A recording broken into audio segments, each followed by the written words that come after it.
Passenger ટ્રેનના શૌચાલયમાં નવજાત બાળકીને ત્યજી ભાગી જનાર બાળકીના પરિવારને ગણતરીના કલાકોમાં વલસાડ રેલવે પોલીસે ઝડપી પાડ્યા હતા। વડોદરા વલસાડ પેસેન્જર ટ્રેનના શૌચાલયમાં નવજાત બાળકીને ત્યજીને ભાગી જનાર અંગે વલસાડ રેલવે પોલીસ ગુનો નોંધાયો હતો। ત્યારબાદ તપાસ હાથ ધરવામાં આવી હતી અને ટ્રેનના કોચ નંબર D1ના શૌચાલયમાં નવજાતને ત્યજી દેનાર નરેન્દ્ર બેજનાથસિંહ, પૂનમસિંહ પુનિતસિંહ સિંહ, જુનમ બાદલ દત્તાની ધરપકડ કરી વધુ તપાસ હાથ ધરી છે।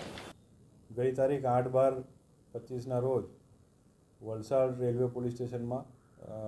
સ્ટેશન માસ્ટર દ્વારા માહિતી આપવામાં આવેલ કે વલસાડ પેસેન્જર ટ્રેન છે તેની અંદર એક કોચના બાથરૂમમાંથી નવજાત બાળકી મળી આવેલી છે, જેના આધારે વલસાડ રેલવે પોલીસે સરકાર તરફે ગુનો નોંધી અને આગળની તપાસ હાથ ધરવામાં આવેલી। સમગ્ર તપાસમાં વડોદરા રેલવેની LCBની ટીમ તેમજ વલસાડ રેલવે પોલીસ સ્ટેશનના અધિકારી કર્મચારીઓએ સંયુક્ત રીતે આ તપાસ ચાલુ કરેલી। તપાસ દરમિયાન ભરૂચ, સુરત, વલસાડ અને વાપી જેવા સ્ટેશનો તમામ સ્ટેશનના ફૂટેજીસ તેમજ જે રેલવે સ્ટેશન બહારનો વિસ્તાર છે ત્યાંના પણ CCTV ફૂટેજને બધા મેળવીને અને ઊંડાણપૂર્વક તપાસ કરેલી હતી, જેમાં જે શકદાર ઈસમો કાં તો જે શક પડતા ઈસમો છે જે બાળકી મૂકીને જઈ શકે તેવા હતા તેવા ઈસમોની શોધખોળ ચાલુ કરવામાં આવેલી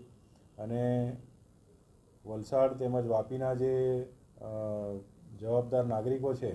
તેમના તરફથી જે ટેક્સી અને રિક્ષાના વ્યવસાય સાથે સંકળાયેલા છે